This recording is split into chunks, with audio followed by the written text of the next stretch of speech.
So this is going to be a short intro on each section of my full audit of Sheffield City Centre. What I'll do is in the description I'll put the full playlist, and you can either watch it in one go or you can watch each section at your leisure. So if you can like the video, follow the channel and click on notifications for new videos in the future, I'd appreciate that.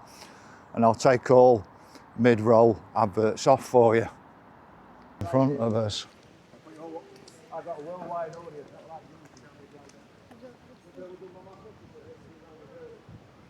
So there you've got the new Barclays. But it never looks welcoming, Radisson Blu Hotel, to me. They did put some nice floral displays out one day, but there on the top you can see like a rooftop bar.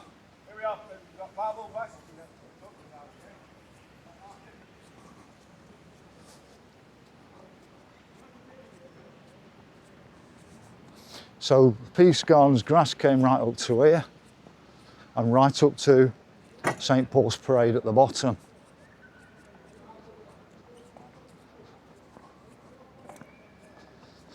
So there you've got another eatery outside.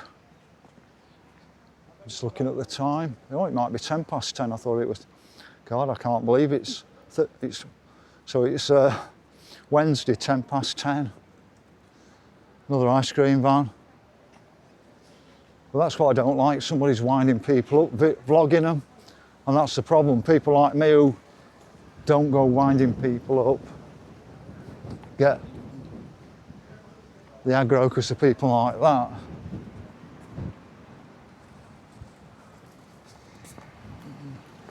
So I just want to show you this lovely red brick building, St Paul's Parade. So we're still on Pinstone Street, but we'll just have a quick walk up here.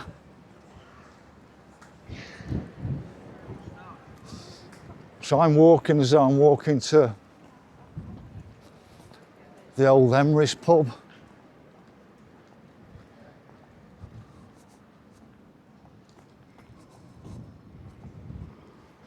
So that's Emery's right at the bottom, behind it the Rust Bucket, which is the food hall. They're claiming the biggest food hall in Europe, but going Meadow Hall, it's massive compared with that. So just here, where you can see a whiteboard, there's the Yorkshireman pub next to the Radisson Blu. So the Yorkshireman's now on Arundel Gate.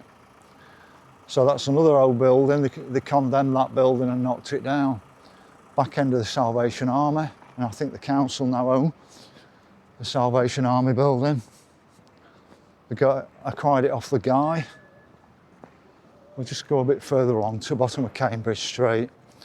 But it's spent about, is it 500 million on the retail sector area of Sheffield, and I think they've made it worse.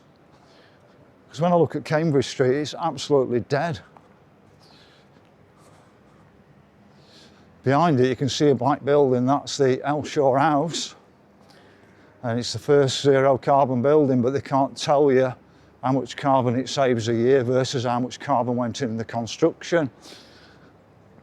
They say that's not what it is. So that was the Emery's bar. But it's an absolute dead. Cambridge Street, it's no good spending money on it. It's like the guy said on the Wicker, he said it's not redevelopment that's needed, it's get the rents down. So the rent's too much and people are just banging the rents up. So we've got loading and disabled, etc.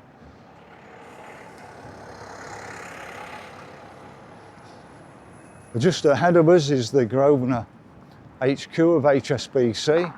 It's about a quarter the size of where I worked at Pennine Centre for HSBC.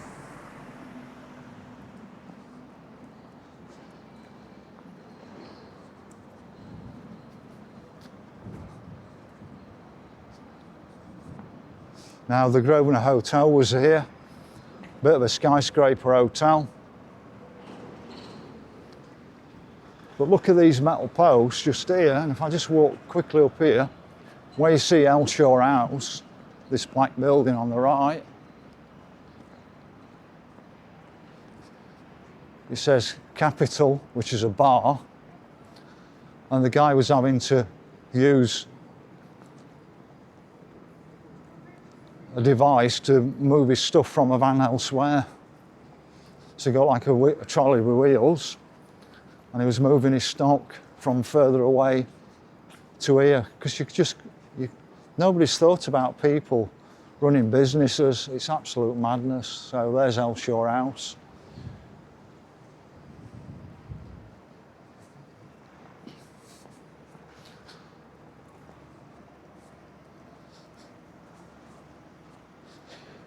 Back in the 50s and 60s, we started to get people out of Sheffield, and now they're putting them back in again. And my concern is that we had the 1950s project with high rises, and it all became one big slum. And I suspect this is what the city centre is going to become. So just here we've got a car park that you can't use. So this is a car park for John Lewis. So you can't actually park your car at the hotel, the Radisson Blu, and there's a car park right here. You just can't make it up. Why it wasn't made as the car park for the hotel, I do not know. So I think you've got to park quite a way away and lug your bags up.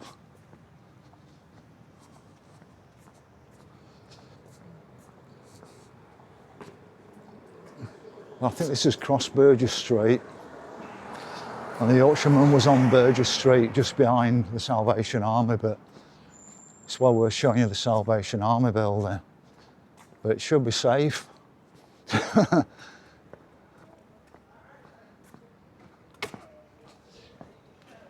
So there's the Salvation Army. So how safe it is, I don't know. If the council's got hold of it.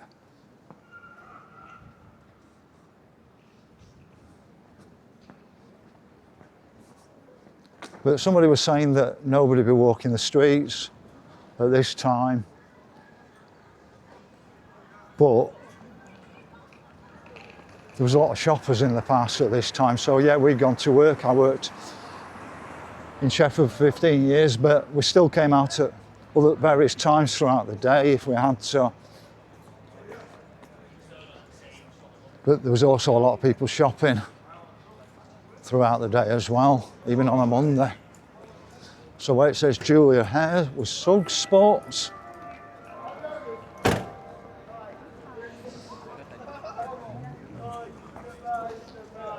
So this is this is Charles Street, more of the cycle lane nonsense down here. It's just disruption after disruption. Right at the bottom you'll see a silver building, and that's an award-winning car park.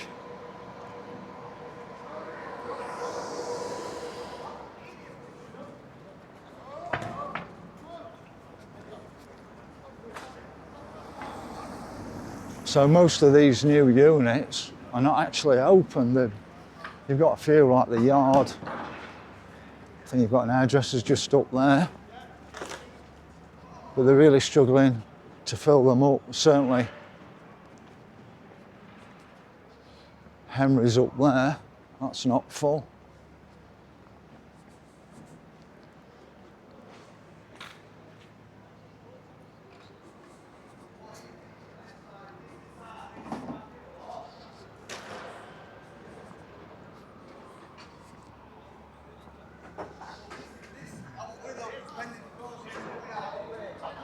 So this disruption for the cycle lane is going to carry on and on.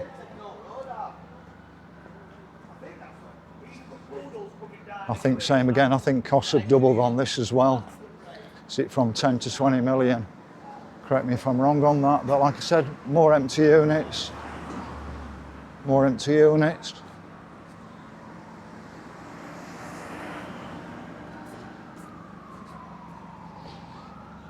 So this was a 1960s development, not very nice. Just here was another 1960s development, not very nice, but they knocked down a beautiful building along here. And they're messing about again with the pavement round here, so I don't know what's going off here. So where they've knocked the building down, I think this is going to become another container park, but it was going to be Mid-City Tower, and previously it was Mid-City House. You can see the work going ahead at the moment. I think it's just a building yard, but anybody can guess what's going off on this site at the moment.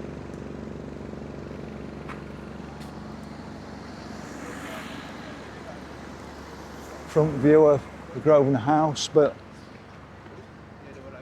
you can see most of the units at the bottom are empty. So the only offices that HSBC's got is round the top. I said it's quarter size at Pennine Centre, it might not even be that. It's one of these where you've got to book your desk, it's hot desking, so impersonal. So at the front we got two H&M stores, one was Monckel, I can't remember the other one, but both of those have closed now.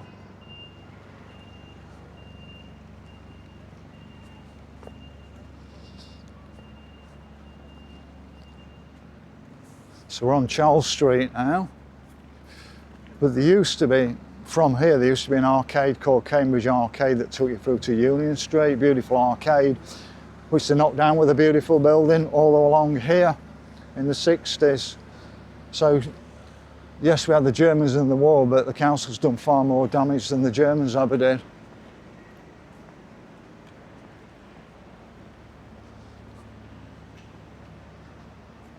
But how can you spend like up to 500 million and make the place worse than what it was before?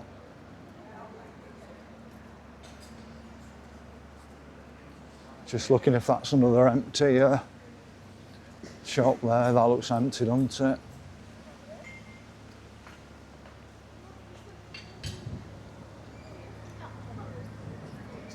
So just here we've got Sostering Green. It's a Scandinavian type company. It's like the smaller items that you actually buy from a IKEA. So it's that same sort of thing, but just small items. But you've got to walk all the way around the store when I went in, unless you know exactly what you're looking for. It's one of them that sort of push you to walk all the way around.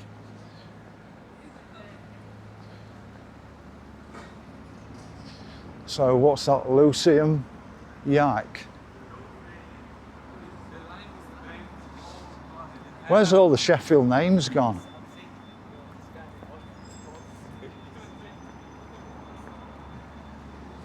So now we're getting close to Moorhead. But just here, cars are going to carry on being able to come up here. And the way I look at it, it's going to be a cycle lane. So I think cycles can come down here if there's no cars. You couldn't make it up.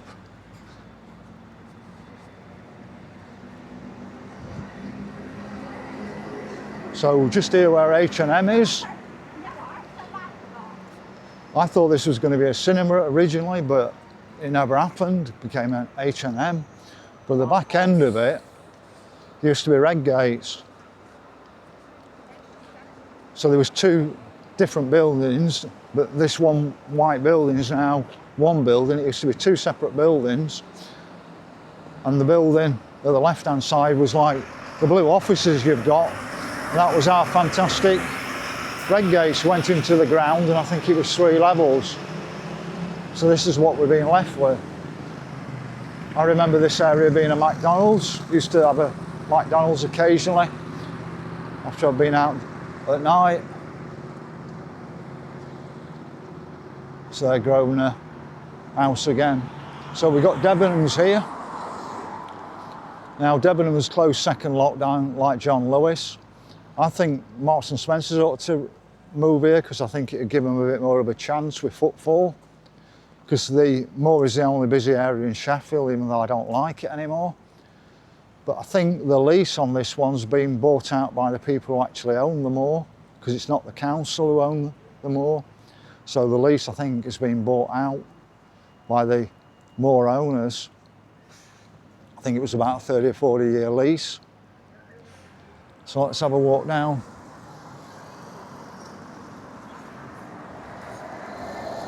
The Moor. So Fargate was pedestrianised in 1974 and the Moor was pedestrianised I think about 1980. So at Christmas I'd come in with my young sister, or I'd be about 14, she'd be about 12, and the parents were quite happy for us to come down the moor. Even though there were cars coming up and down here. I don't see the fear with cars. They're using terrorist attacks as a reason. I think that's just an excuse to drive their agenda. So there you've got Debenhams looking really tacky, isn't it now, Debenhams? But these places don't last very long. This is Korean food and culture hub. I'm sorry, but it don't appeal to me. It's not going to bring me into Sheffield. Now, River Island, I'm not sure if River Island's going through some issues at the moment. Now, new look, it's just a clearance place now.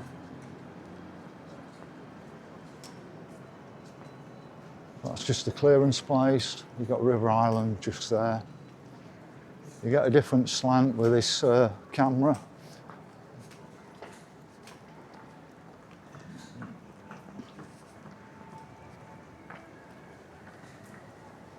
So we've got one HSBC left in Sheffield, but it's not open on Saturday afternoon, so you work, you want to come into your branch, you can't do. Absolute madness, isn't it? And that's why I left HSBC in 2000. I knew where it was all going. And I couldn't be part of it. So there you got Cafe Nero. Now I think this was Burton's building here. It's now Popeyes. This is a recent one. More food places.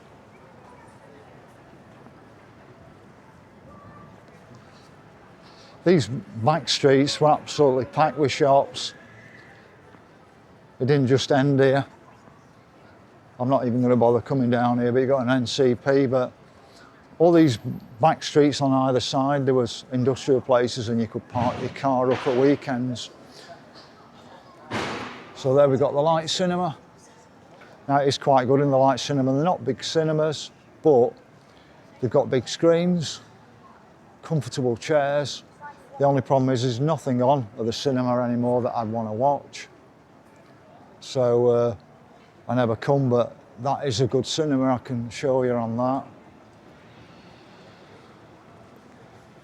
So we just have a walk up here. This connects you with Furnivall Square at the back. I'll just show you up here and then walk back down, but there was nobody up here well, about one business left up here. You got the cinema and one business, so just have a quick look.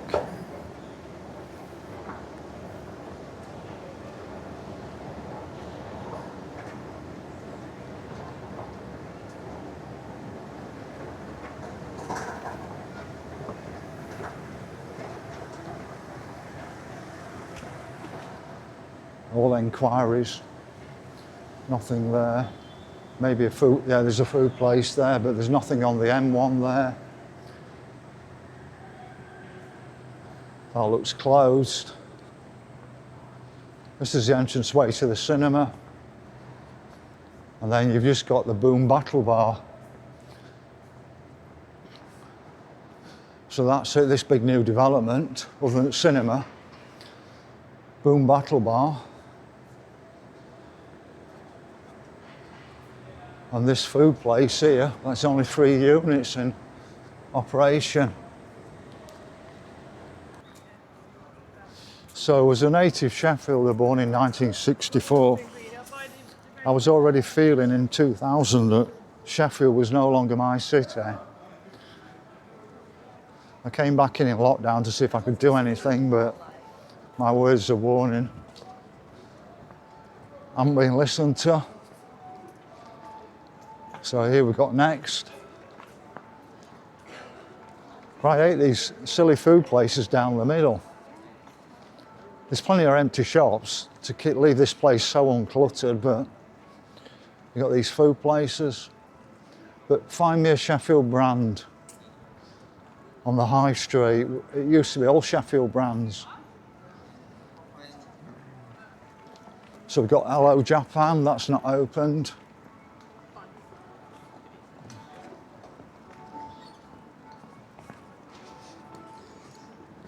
So I don't know why that's not open. I think that's going to be like a grocery place. That's taking you on to Moor Street up there. Like I said, all these back roads, across there especially, they're all industrial places. So weekends, you could get your car and park it up. Like I said, the bus service with that good, most of us didn't bother. It's just as easy to jump on a bus. From where I live, 14 miles out, it could take about 30 minutes on a fast line bus.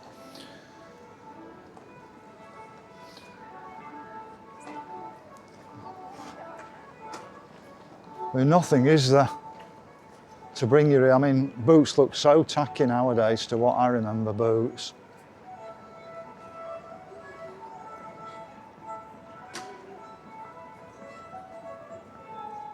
So I think Black may be renaming, because I think there was a closing down, was there something? But I'm sure it was just a renaming. But anybody remember Army and Navy stores?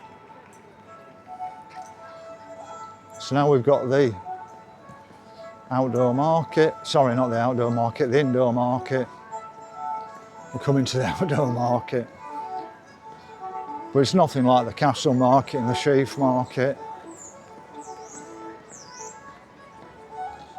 So it's basically like reset Sheffield rather than upgrading what we'd already got at the other end where I started. They spent a lot of money on a new building down here, and it's sort of upset the apple cart. It's as though they want to confuse people.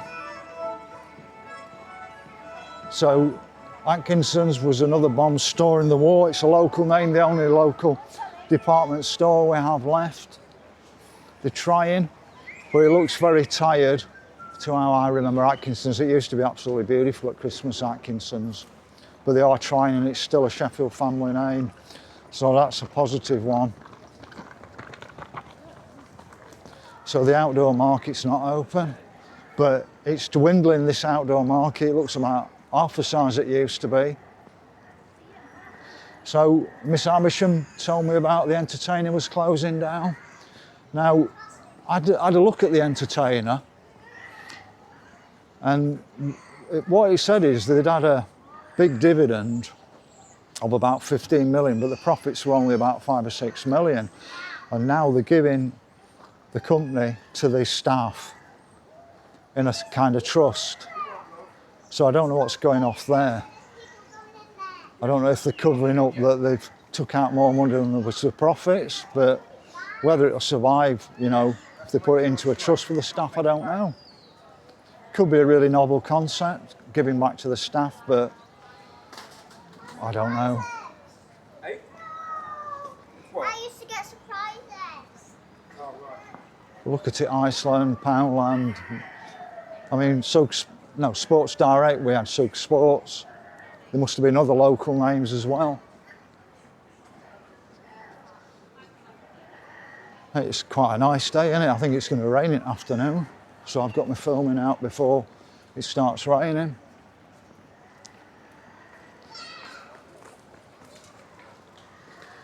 We've got Greggs everywhere in Sheffield. There must be about 5 or 6 Greggs in Sheffield, but we had Davies originally. But you could sit down and have a meal in Davies as well, Subway. And Miss Amersham keeps going on about she don't like seeing people stuffing their faces with food walking around. She best not see me, because I do have my cup of coffee occasionally. So there you've got Pound Bakery. So we're getting close to the bottom of the moor, but going back to the Moor Head, right at the other end, there used to be a Crimea monument. Some of the buildings were absolutely beautiful, and it's now totally Orwellian down there. So we've got the Manpower building at the bottom. Brought a lot of very good jobs into Sheffield, high pay, which inflated the house prices. Now the Manpower's moved out, the council's got hold of it, and they're talking about this being the Moorfoot Hanging Gardens or something with flats in.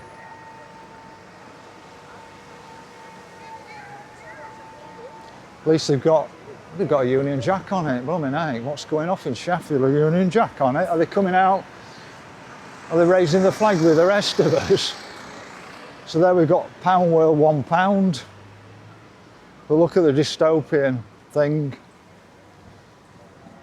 I mean, my dad said to me one day, he said, what they're trying to do is just control people in Sheffield, control every aspect of their life, bring more and more people in here, because I think they want to increase the population of Sheffield as a whole at 50,000 over the next 15 years.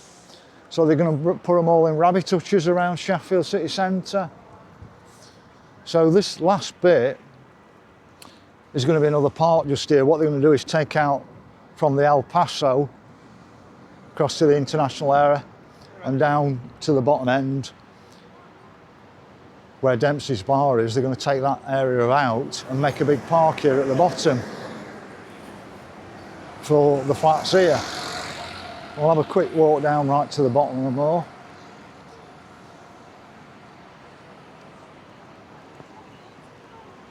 So all the buildings on the left hand side's coming out.